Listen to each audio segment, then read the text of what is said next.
Oh my gosh, Pythagorean Theorem time. It's a big day. Okay, I'm gonna go pretty quick in this video. If you need more details or more examples, I've got a video linked right over there for you. Okay, let's get started. Okay, Pythagorean Theorem. A squared plus b squared equals c squared. The thing that really matters is c is always your hypotenuse, the one across from your right angle. It's also the longest side, always, okay? A and b are the legs, okay? So, what are we doing? Oh, first of all, look at my cute little card so that we can still have it here for us as a reference. Okay, so I like to label mine first. So A, B, my legs, those could be swapped. It doesn't really matter. What does matter is that the hypotenuse is C.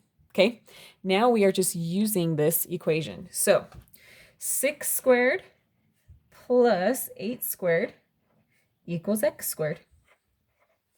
Okay, now we just got to simplify. 6 times 6 gives me 36, plus 8 times 8 gives me 64. And that is equal to x squared. All right, now I'm going to add these, which is conveniently 100. Isn't that nice? So 100 equals x squared. Not quite done. I need to get rid of that squared by taking the square root of both sides. Square root of 100 is 10. And just like that, we are done. We used the Pythagorean theorem. Oh my gosh. All right, let's do one more. I'm going to switch colors because I like to. I don't know why. All right. Again, I'm going to label my sides A, B, C is my hypotenuse across from my right angle. All right, this time I have the hypotenuse. I don't have one of the legs. So here we go.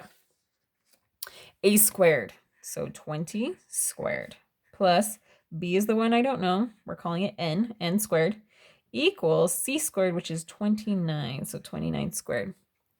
All right, 20 times 20 gives me 400, plus n squared equals 29 times 29 is 841.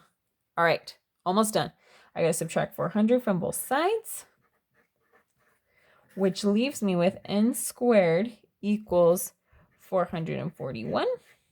To get rid of the squared, I'm going to take the square root. So I get n equals 21. And just like that, we're done. Get your homework done. Have dreams of math that are nightmares.